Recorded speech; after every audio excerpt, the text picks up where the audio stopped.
माझ्या लेकराचं रक्त सांडलं संविधानासाठी. घरामध्ये शिरू शिरू, दार तोडू तोडू, घरामधून मुलांना, बायांना, पोरांना उचलून लिहून मार देऊन शेवटी हार्ट अटॅक आलाय म्हणून सरकारनं टीचा केलं माझ्या लेकराचं. परंतु इन कॅमेरेमध्ये PM झालेलं खरं होतं, सत्य घटना खरं समोर आलेलं होतं. त्या PM रिपोर्टमध्ये हानीमारामुळं हे मृत्यू झाला म्हणून आलेलं होतं. शेवटी ह्याचं सरकार दिशाभूल करायला बघितलं. परंतु ह्या देशामध्ये प्रकाश आंबेडकर साहेब एक बहीण म्हणून माझ्या पाठीशी उभारून मला न्याय मिळवून दिले. मी त्याचे आभारी आहे.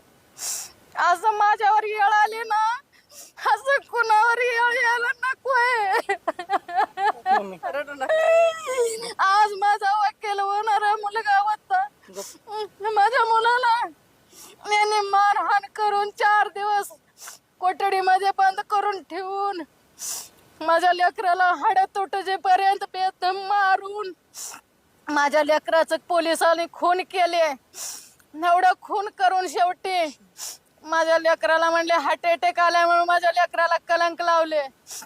हे संविधानाला कधी कलंक लागणार नाही, महाराष्ट्राला कधी कलंक लागणार नाही. माझ्या सोमनाथाचं बलिदान आंबेडकर साहेबांनी वाया जाऊ दिले नाहीत. मी साहेबाचे आभारी आहे.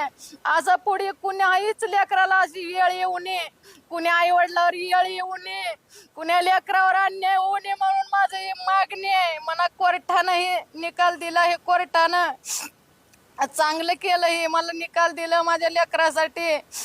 हे आरोपीला